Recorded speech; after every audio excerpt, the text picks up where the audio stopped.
ఏపీలో టీచర్ల బదిలీకు బ్రేక్ పడింది. గతంలో ఇచ్చిన బదిలీ ఉత్తర్వులను నిలిపివేశారు. ఎటువంటి బదిలీలు చేపట్టొద్దని డీఈఓలకు ఆదేశాలు జారీ చేసింది.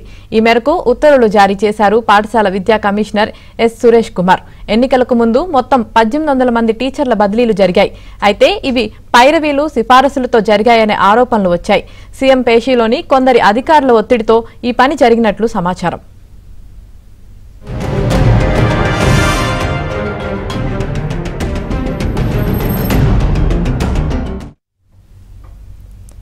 ఏపీలో టీచర్ల బదిలీకు బ్రేక్ పడింది. ఇదే విషయానికి సంబంధించి మరింత సమాచారం మా ప్రతినిధి సత్య లైవ్ లో అందిస్తారు. సత్య,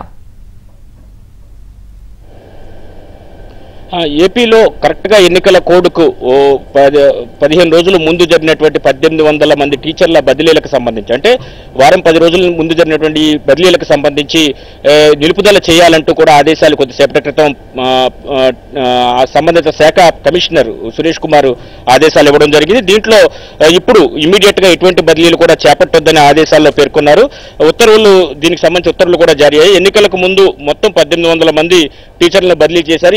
ఈ బదిలీలన్నీ కూడా పైరవీలు, సిఫారసులు ఆధారంగానే బదిలీలు జరిగాయనేది ప్రధాన ఆరోపణ. అదేవిధంగా సీఎం పేషీలో ఉన్నటువంటి కొందరు అధికారుల ఒత్తిడి మేరకు ఈ బదిలీలు జరిగాయని స్పష్టమవుతోంది. దీంతో పాటుగా మరో ఆ సంబంధిత శాఖ లో ఉన్నటువంటి మంత్రి పేషీలో ఉన్న అధికారుల ఒత్తిళ్లు కూడా దీనిలో ఉన్నాయని కూడా తెలుస్తోంది.